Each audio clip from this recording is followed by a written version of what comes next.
একটা নিউজ দেখলাম যে অপরাধী নাকি পুলিশের কাছে বা আদালতের কাছে নিজের অপরাধ স্বীকার করেছে। এখন ওকে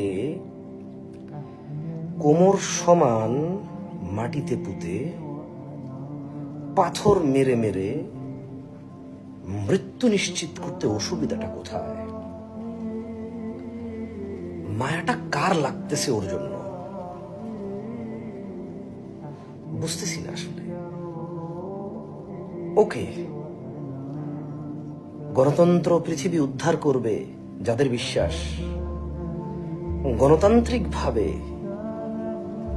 যারা ইনিল হুকমু ইল্লা লিল্লাহ, আল্লাহর দেওয়া বিধিবিধান শাস্তিকে যারা মনে করে সমাধান না। ডক্টর কামাল একটা অপরাধের একটা শাস্তি লিখে দিয়ে গেছে বাংলাদেশের সংবিধান। তো ওখানে 7 বছরের শিশু, নিষ্পাপ ওই ফুল, তাজা ওই প্রাণ,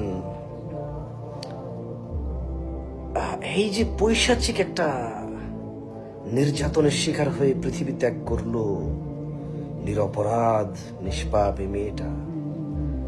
গণতন্ত্র আর ডক্টর কামাল কি শাস্তির কথা বলে গিয়েছে, ওইটা করেন না, কিছু তো বলে গেছে মনে হয়।